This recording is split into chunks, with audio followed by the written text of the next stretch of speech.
Ito ang barkada namin. Mga tropa pips, kaparkada, kasangga, o kung ano mang pwedeng itawag sa amin. Pero ito ang consistent. This is my barkada. This is my people. Siya si Mel, ang parang kuya ng tropa. Hindi dahil siya yung pinakamatanda, kundi dahil siya yung pinakamalakas ang paninindigan at pinakasolid ang disposisyon. Sa unang tingin, kala mo napakaseryoso at suplado ni Mel.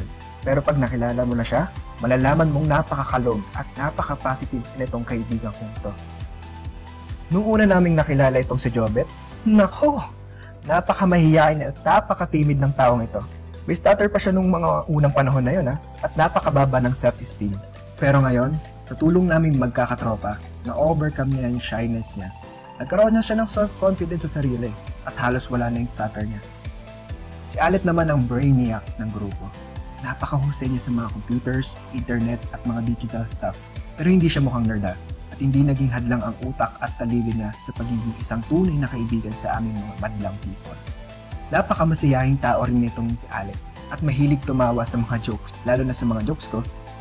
Si Jinky naman ang bunso ng tropa. Again, hindi dahil sa edad, kundi dahil sa parang siya yung pinaka-baby namin sa grupo. Sweet and innocent at parang walang kamuwang-muwang sa mga problema ng mundo. Pero wag mo, ready to help yan anytime. Kahit na kaninong tao at kahit outside sa circles of friends namin. Ang marites naman ng tropa, Hazel. Naku, hindi yan papahuli sa mga latest at chika sa loob at labas ng campus. Hindi pa kumakalat na balita, alam na niya. Ito naman sina Zadie at Jeez, ang kilalang mga bad boys ng campus. Pero sa totoo lang, mga good guys talaga ang dalawang ito. Medyo may misunderstood lang, laging sumasabit sa tropa ang dalawang ito. Pero since good guys naman talaga sila, sinasama na namin. At ako naman si Kenji, isang ordinaryong estudyante, may nagmamahal na mga magulang, and an awesome circle of friends. Pero may mga nangyayari sa akin na forever ay nagpapabago sa mga pananaw ko sa buhay, kundi dahil sa tulong at intervention ng aking mga kaibigan, suporta ng aking mga magulang, at malasakit ng mga tao sa aming school at community. Mag-iiwan sana ng malalim na sugat ang pangyayaring yun sa puso ko. That will forever scar me for life. Uy, isali nyo kaya kami dyan. Wait nga, wait. Stop. Pwede. Shh. Pwede ako naman. Okay lang? Okay. Ito ang storya ko. Istorya namin.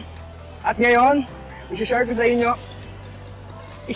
inyo ang buong storya namin in 3, 2, 1.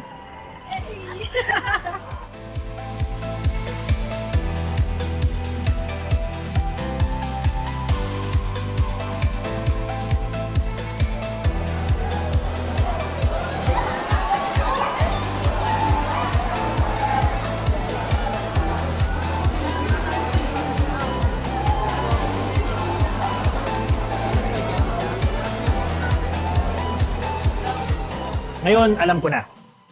Marami pa kayong mga needs at mga requirements sa school. Kaya yan ang i-address ko sa bago kong project. Sa tingin nyo, ano ba yung tipo ng application or sabi kong tools that could help you with your study? Yung makakatulong talaga. Oh, Kenji, hindi mo naman kailangan magtaas sa kamay. Wala naman tayo sa regular class setup. Ay, bago, naamoy ko taling putok mo. Uy, grabe ka ha. Mabaho kaya yung kilikili ko. Amoy mo. Ew. Kadiri doon, ew. Ang sweet naman ng aming lobby. Ako, Baka magkatuluyan talaga kayo, ha? tumigil nga kayo. Hindi Kenji. Sir, may problema po kasi ako sa research natin. Based po kasi sa mga nire-research ko, sa tuwing nag-search engine yata, hindi po kasi accurate or hindi po siya relevant. At saka kung minsan nga po, yung mga information po na nakukuha namin sa internet, speak up po. Totoo po yun, sir. And ako rin po medyo napapagalang sa pagkuha ng results. Kailangan ko pa pong himay-himayin. Din po yung problem ko eh. Iisa-isahin mo pa talaga. At sasalain kung ano magagamit mo o hindi. Interesting. Siguro po, what we need is a good research tool that can speed up our search for searching useful and relevant information. Tama po ba? Yes.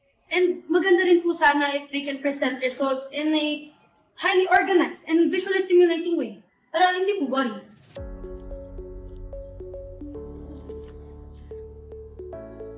Sir, ano po yan? This device is an advanced experimental holographic projector. Pinahiram lang sa akin to ng kaibigan kong university professor din. Actually, while gathering your thoughts earlier, I'm planning to do an application or develop an application that will be built inside this device. But of course, kakailanganin ko ng tulong ni Alet, lalo na sa programming. Okay ba sa'yo? Ay, sir! I would be very honored po. Game ako dyan. Ako rin po sasali at mag-pitch in. Ako rin po, sir. Ano namang matutulong nyo nun, Jinky at Hazel? Eh, programming nga daw eh. Kasi wag mo nga hindi mo makaset up ng maayos eh. Grabe kayo. Alam ko namang maliit ako. Pero hindi naman ako maliit. Hindi naman sa technical aspects yung contribution ko eh. I will provide moral support.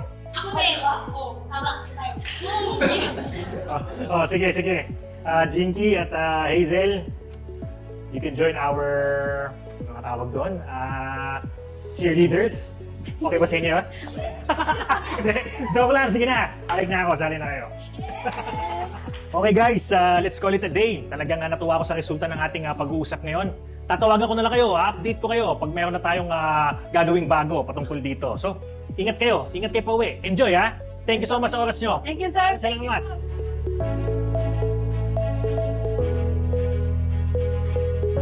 Oh, Aki, alam mo na yung about sa deforestation, ha? Yes po.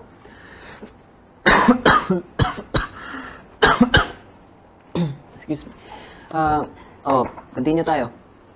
Bakit nga pala hindi tayo pwede magputo na puno? Kasi po mag-flood. Tama, ang galing-galing mo talaga. Oh, mga anak. Mel, ito muna. Minom ka muna ng lagundi para lumakas ang immune system mo. Thank you po. At ikaw naman, Aki. Okay? Yung homework mo tapos na. Okay, ngayon, pwede ka na mag-bath and don't forget to brush your teeth. Okay na? Oh, sige na. Take a bath na. Nga pala, anak. Salamat pala. Salamat po saan? Salamat for helping me taking care of your siblings. Ay, nako. Ang Mami Angelica ko talaga. Of course, that's my responsibility. Ako panganay eh. Saka, yun din yung pinangako kay Dad before he... Since your father died, alam mo na nag-focus na ako sa work at sa sources of income. Kaya I feel like I'm not giving my best as a mom to your siblings. Naku, Ma. You don't need to worry about that, okay? Okay. Naintindihan ko naman po why you need to work eh. Yan din po yung sinasabi ko sa mga kapatid ko. Kaya, I make it a habit na lang na tumulong sa'yo. In any way that I can. Lalo na po dito sa bahay. Besides, I enjoy helping people naman po, di ba? Alam mo, manang-mana ka talaga sa daddy mo. Yan ganyan ang daddy mo. Talaga? Gusto niya tumutulong siya kahit minsan nahihirapan na siya. Kaya I'm sure, proud na proud ang daddy mo sa'yo. Wala po talaga ng hug, Mom.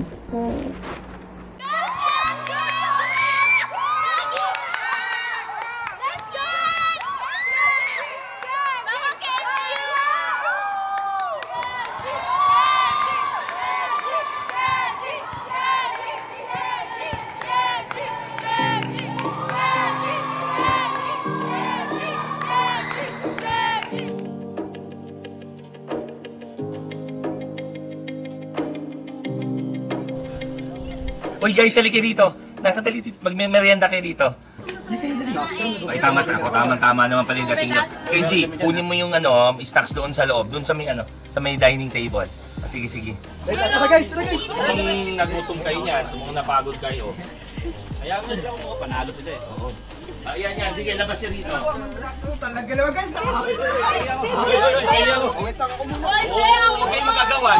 Lahat kayo magkakaroon. O tirahan nyo to. Kailangan nito ng pagkain. Para wala namang pala eh. Ayan, ito. May straw. Ayan o. Salamat po, Mang Vedasto. Wait, Michael, mabuti. Papalata kayo ah. Mga pagod kayo ah. Baka mabilang ka naman kayo. Marami pa, huwag kayo maglala. Nakatago pa yata oh. Oo, meron ba yan marami? O, ikaw. Ako, eto mukhang maganda. Pagod na gusto ito maglaro ng basketball. Nako, opo. Kaya lang walang na-issue. Mang Vedasto, thank you dito ako At ano ka mo? Oh, Thank you po, Tito. ayan. Ang Don't sarap. talk when your mouth is Inainay lang full. Oo nga po, the best po to. Thank you so much. Oo, kumain lang kayo. Naku, talagang tama-tama yan. Ha? Pinabili ko yan sa pamangkin ko kahapon kasi alam kong may laro kayo ngayon. Kaya sakto yung daan ninyo. Tumiming si Mang Vedasto, guys. Naku po, nakakaya naman po. Naku, huwag na kayo mahiya. Actually, kaya ako kayo in-invite kasi may kailangan din ako sa inyo. Kasi yung guys, yung cabinet ko sa taas, ako mukhang misalign na. Eh, hindi ko maisara, tsaka yung mga damit ko kumakalat. Eh, kailangan ko ng, baka may marunong sa inyo Siya po. magayo. Siya ang salarin. Marunong. Siya, marunong daw po Mang Vedasto. Siya ang salarin. Oo, kilala. Ay, naku. Ay, Talaga. sige po, opo, wala pong problema. Ayusin po natin yung cabinet niya. Ayun, Tama po. Si Kenji po kasi yung handyman ng grupo. Naku. At wala po siyang kayang hindi ayusin. Talaga, totoo yan ha. Hindi, pero... Kailangan daw pawis mo. Okay lang, pero uwi po muna ako para magpaalam sa parents ko. Babalik na rin po kami. Naku, salamat Kenji. Buti na lang ako may marunong sa inyo. Sige, kumain pa kayo guys. Pero Mang Vedasto, guys, tutulungan ko lang si Mang Vedasto pero magsha-shower muna po ako. Tapos sige. babalik din po ako O, kagad. hintayin kita. Kagad po. Sabi ko na eh. May naman ako. May putok yan. May putok. Hoy, grabe kayo. Hey, naku, ikaw ano kumain ka. Pag mukhang kailangan mo yan. Okay na po ako. Sarap po. Thank you po ulit Tito Mang Vedasto. Hindi walang ano man. O baka gusto niyo pang mag-take out. Sure. Sure po. Ako na to. Ako, mag-take out ako. Talo ako eh. Hoy, tama na guys. O, tara na. Thank you po. Thank you po ulit. Thank you po ulit sa mga Thank you, isang straw. Nahiya pa kayo. Ako na po magkatama nito. Tumapit na. Bye po. Ingat!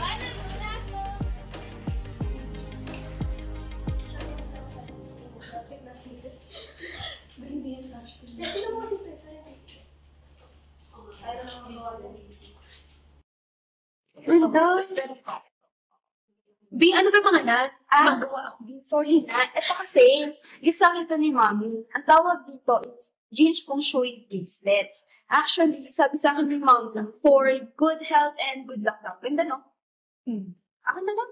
Ganda eh. Ako na lang kita. Actually, kasi personalize ang mga gems and stones na ito para talaga mag-match dun sa taong magsusuot. Ang galing. Parang match siya sa akin, kaya... Babe, sana ka lang tayo. Sana all. Sir, sobrang ganda ng algorithm design niyo po dito. I'm sure magiging maganda po yung function nito once na matapos natin yung mga program sequences. Mabuti ka na dyan kaalit eh. Kasi kung wala ka, tapos ako lang mag-isa gumawa niyan, aabutin tayo ng siyam-siyam. Kasi hindi ko rin kakalimutan ha, yung effort ni Jinky at ni Hazel. Oo, ang support nila. Ang laking tulong, sir. Gabi lang po to. Thank you po. May iba ako. Teka lang. Kamusta na yung mami mo, Alet? Active pa rin ba siya? Alam ko active siya eh, sa Department of Science and Technology. Tama? Ay, yes po, sir. Sa DOST pa rin po siya. And meron nga po ata silang ginagawa ngayon para sa mga farmers po natin. Oo. Alam mo, I really admire your mom. Kasi she declined the high-paying corporate job para lang magtrabaho sa gobyerno. Maraming matulungan ng mga kababayan natin.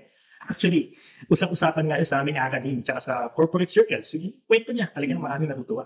Ito po. Actually, idol ko nga rin po si Mami eh. Gusto ko rin po makapag-develop ng mga technologies and stuff. Soon, di ba po? Para sa mga countrymen natin. Yung hindi lang basta-basta amusing stuff. Yung practical talaga. Diba Yes, talaga naman, Alet. And I really believe na talagang ma-achieve mo yung dream na yan. Thank you po. Oh, teka lang, si Jinky, naalala ko. Oo nga pala, Jinky, yung father mo. Ano mo, talagang hinahanga ko din yung father mo, no? Siya na yata isa sa pinaka-kilalang konsehal sa lugar natin. Hindi mo lahat ng proyekto niya talagang maingay, pinag-uusapan. Grabe. Lalo na sa urban poor. Talagang malaking bagay yung ginagawa ng father mo para sa ating lahat. Oo nga po eh. Idol ko rin po yung si Dad. Sana nga po lahat ng government officials ay katulad niya. And lagi niya nga po sinasabi sa akin to never stop helping people daw po. Huwag daw po natin ipagdamot yung mga tulong, lalo na po sa mga taong nangangailangan. Oh, wait. Nagulan pa ako dali. Wait, gising sa akin. Wait lang, gising ko ako. Moral support na nga, nagugulo pa eh. Pa? Ano? Magpapaalam lang po sana ako sa inyo kasi po nagpapatulong po sa akin si Mang Vedasto para ayusin po yung mga cabinet niya. Pero pagkatapos po nun, babalik din po ako kagad. Ay, okay yan na. Oh, that's so noble of you na. Alam mo, that's how a good Christian should act, no? At balita ko si Mang Vedasto, Matanda na yun. Natin. Ako, may sakit na yata yun eh. That's good work. It's a good Christian. I'm proud of you. Sige. Okay lang. Pakisabi na lang regards kay Ma'am Vilas. Okay po ba? Thank you po. Okay. Sige po. Kay Ma'am mo. Okay po. Okay po. Papagabi ha? Opo, babalik din po ako agad.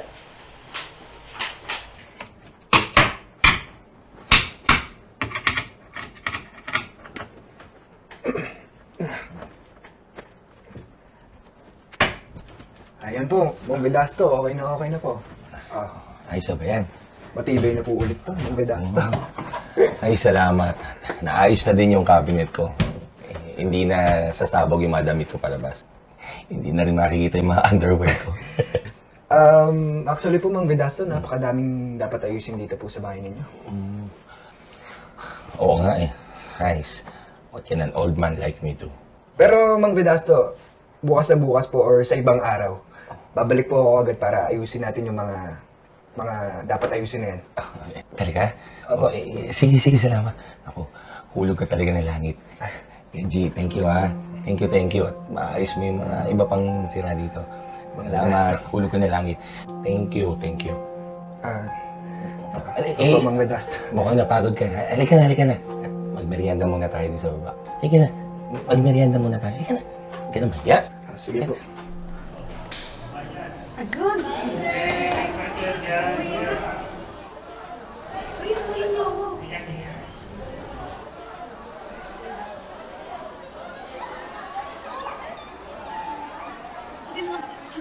Uy guys, tara! Doon tayo sa may meriendahan. Tumbos na ako kanina, ba't namamayayat na ako? Omsi, alam niyo, ako kanina pa rin ako gutom. Nagkawala na bulate ko. Sus, sure ka bang bulatin? Hirap ka niri! Guys, hindi muna ako makakasama sa inyo ngayon. Kaya na lang muna. Ha? Bakit naman? Kasi nag-promise ako kay Mang Vedasto para ayusin namin yung reception as of now soon. Kailangan niya ako kami. Uy, okay yan Bait mo doon. Tinutulungan mo yung mga tama. Wow, how noble of you naman. Keep it up. Naman, sa surprise. Sige guys, paano? Huwag na ako. Sure Pero pagka may time pa, bawi ako sa mga tapos susunod ako. Sige na. Sige. Hindi na kumain.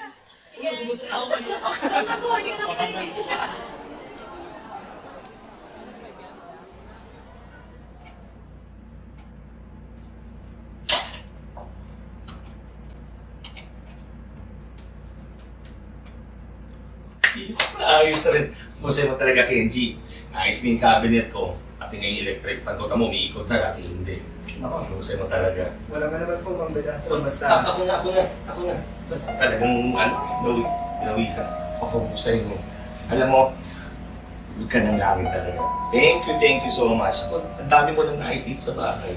Marami pa ako ipapaalis sa'yo. Ha? Ayun. Hindi na po, okay na po. Nalita ko, hindi ko mo pinawisan. Ayan. Ay.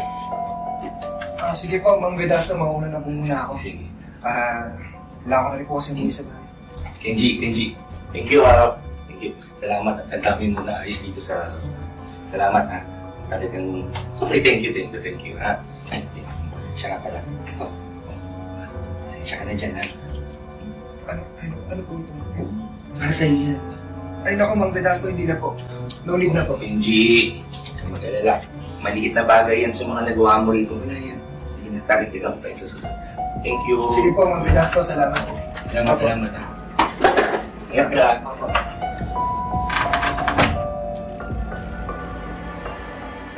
Si Kenji ay isang normal at malusog na kabataan. Siya ay suportado ng kanyang pamilya, mahusay sa paaralan, sporty at may kaibigan sa lahat ng kasarian. Tinanggap ni Kenji ang mga inaasahan sa kanya bilang isang kabataan lalaki na patuloy na nagde-develop. Siya ay malakas at makisig, matulungin at magalang, lalo na sa mga matatanda at kababaihan sa kanyang komunidad. Ngunit na ang kanyang kapitbahay ay nagsimulang i-cross ang line sa pagitan ng magalang na pasasalamat at paghaplos-haplos ng wala sa tamang lugar, si Kenji ay nagsimulang magtaka at nag-isip-isip. Marahil ay alam ni Kenji ang 4 touching rules. Una, hindi kailanman tama para sa isang tao na hawakan ang iyong mga pribadong bahagi ng katawan malibang na lamang for medical reasons. Pangalawa, Kung mayroon mang ganitong kaganapan, magsalita at sabihin hindi. No, I know. Pangatlo, lumayo ka sa taong ito. At pang-apat at higit sa lahat, sabihin sa isang taong pinagkakatiwalaan mo ang pangyayaring ito. Ngunit ang mga lalaki ay tinuturuan na hindi nila kailangan ng tulong. Kakayanin nilang mag-isa ang mahihirap na sitwasyon. Kaya nataranta si Kenji dahil sa kinikilos ni Mang Binasto. Mula sa mga simpleng haplos hanggang sa mas matinding mga haplos. Hindi niya hinahawakan ang kanyang pribadong bahagi ng katawan, ngunit ang kanyang paghipo ay nagiging mas matindi at medyo sexual. Nagdududa si Kenji sa kanyang sarili tungkol sa intensyon ni Mang Binasto. Mas binibigyang diin niya ang layunin nito kaysa sa sarili niyang damdamin. Nag-aalala siya na baka siya ay may kasalanan dahil hindi niya alam ang maaring mangyari. Ngunit paano niya masasabi ang mga alinlangan ng ito kay Mang Binasto sa magalang na paraan? Lumilitaw na sinimulan ni Mang Binasto ang tinatawag na grooming process. Ito ay paghahanda sa isang bata na gawin ng ilang bagay na hindi niya gusto at hindi niya naiintindihan gaya ng paghipo at paghaplos ng walang naayon na dahilan. Bagamat ang bawat tao ay nangangailangan ng safe touches bilang bahagi ng ating buhay, ang intensyon sa likod nito ay lubhang mahalaga upang matukoy kung ito ba ay safe nga ba. Ang mas makakapagsabi kung ito nga ba ay safe talaga ay ang receiver ng mga touches. Sa makatwid, hindi natin dapat ipagpilitan sa isang bata na malinis ang ating intensyon at hangarin sa paghawak-hawak sa kanila kung ito ay hindi nila nauunawaan pa. Bilang nakatatanda, gawain nating ipaunawa sa mga bata na sila ay may say sa kanilang mga katawan at kung sino lamang ang nais nilang humawak sa kanila. Turuan natin silang magsalita kung hindi nila nagugustuhan ang nangyayari sa kanila upang sila ay lumaki na may kaisipang ipagtanggol ang kanilang mga sarili sa mga bagay na ayaw nila, maging sila man ay babae o lalaki. Si Kenji ay isang kabataan na diniktahan ng kanyang lipunan na dapat ay maging malakas bilang isang lalaki. Ngunit si Kenji, gaya ng kahit sinong kabataan, ay vulnerable pa rin at ang mga vulnerabilities na ito ay pinagsamantalahan ni Mang Binasto.